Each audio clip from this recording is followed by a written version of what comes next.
With Barnstable Today, I'm Sarah Colvin. Since March, the Conservation Commission has been working on changes to the 100-foot buffer zone regulations set around waterways and other areas here in town. The public hearing continued as the Conservation Commission met on Tuesday.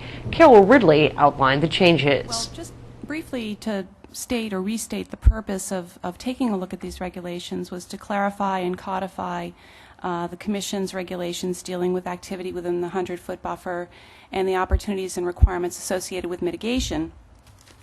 And Mr. Chairman, you noted the extensive public process and public discussion of the draft. There's been a lot of thought and discussion over the past several months.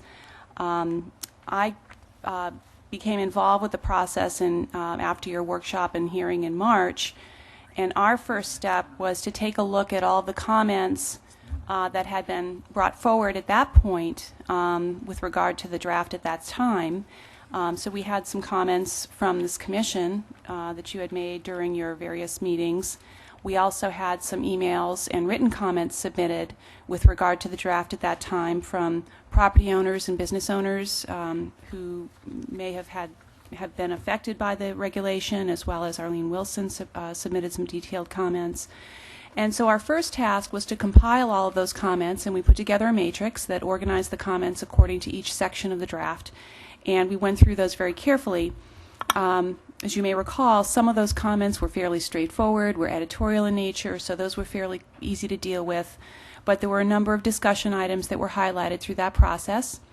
And over the series of public workshops in May and June and July, we were able to discuss in more depth and detail some of the more complex items that were raised in some of the comments. So the draft you have before you represents that process of consideration and coming to resolution on many of those issues that were highlighted in the public comment. And also your own comment.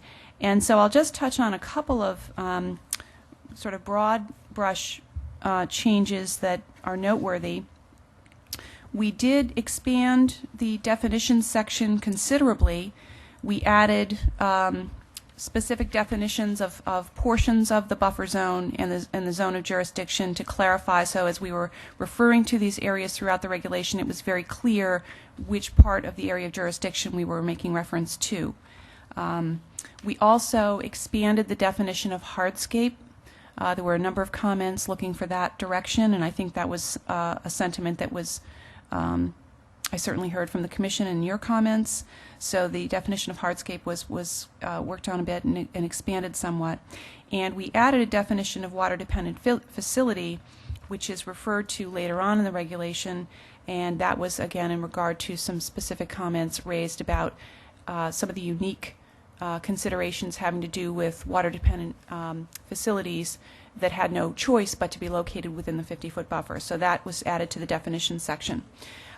We also added another section called Best Practices, where we collected some of the more policy-oriented statements that you felt were important to include in the regulation but didn't quite fit in other areas of the regulation.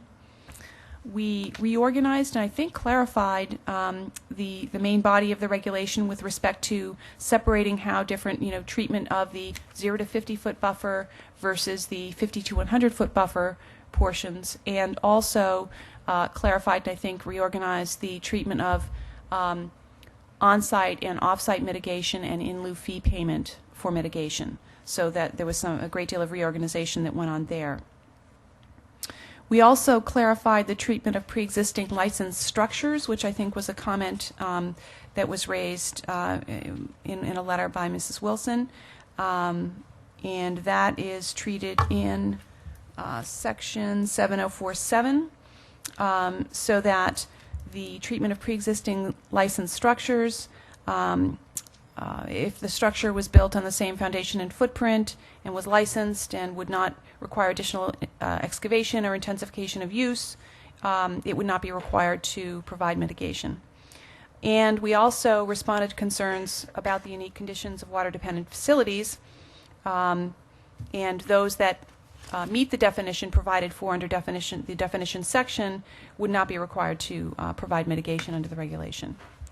We also clarified that this regulation is intended for applications for notice of intent and is not intended to apply to RDAs. And I believe at the last meeting, July 19th, I believe, following the end of your discussion, there seemed to be a consensus that we had satisfactorily addressed the issues and incorporated the new items in the draft, and that you were ready to bring this back to public hearing. Arlene Wilson of A.M. Wilson Associates discussed issues with some of the wording of the new regulations. Don't go in the 50-foot buffer, and you won't need to give us any mitigation. And the standard for a previously altered site where there is no 50-foot is keep the new work out of the 50 if it's possible, and give us a 3-to-1 compensation. For a site where the work is already in the 50-foot buffer, or is proposed to be within the 50. and has to continue to be, then you give us a 4-to-1 mitigation on-site. If you can't do it on-site, then you need a waiver to do it off-site. See, But you still need a waiver to work in that 50-foot buffer. It does say under 704.5A, a full or partial waiver of this regulation shall be required for hardscape or landscape alteration, except as noted below, which is the applicability or exceptions for any work proposed to occur within the 50-foot buffer, which is not subject to whether it's new or existing or the status of the 50-foot buffer. You may choose to put that section in the waivers, but the rest of the stuff, I mean, I just want to understand, but and I a think waiver Scott was is an agreeing. exception. I think Scott was agreeing. Yeah. The basic principle is if it's within 50 feet, you don't touch it. Exactly. No work at all. Right. Now, the authority in the commission is to grant a waiver to that, and here are some guidelines if we grant the waiver to the 50. But the principle is no work within the 50. That's kind of what my understanding was. Yeah. One way to address the issue of providing relief or excluding projects with a public benefit or for the public good, as is suggested, would be to include that in the list under applicability, under 704.7b, where we have enumerated a number of different situations where there is exception, and that could be added as projects with serving a unique public purpose, or some words to that effect. Under the section that's titled 704.7 applicability, under B, there is enumerated a number of different situations where this regulation would not apply, and so that could be added to the list. You could add to that list projects serving a unique public purpose or public benefit, if that were your interest. That would be one way to solve that issue. Rob, your comments on that specific issue? Do we need would you recommend that exemption be placed in there? Yeah, I don't think that hurts. I think it's a good idea. I kind of come down on the side that the individual consideration project or section is one that provides the Commission great latitude in disposing of applications.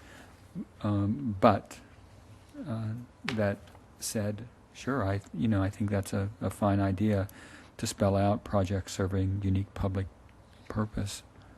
From a drafting point of view, you might use words such as projects of an overriding public interest. Yes. This hasn't been brought up, and the very last page of this says approved by the commission on and then revised. My question is, what would be, whatever day it be, let's say September 27 it's signed off on, whatever day it's signed off on, when is it effective immediately that day for filings on that day, or is it effective?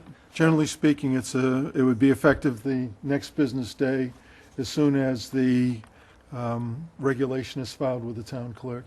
The Commission was hoping to wrap up the public hearing and take a vote on the buffer zone changes this week, but commissioners wanted time to digest and analyze new comments presented before taking a vote. The Concom will again take up this issue at its October 11th meeting, where they hope to take action. With Barnstable Today, I'm Sarah Colvin.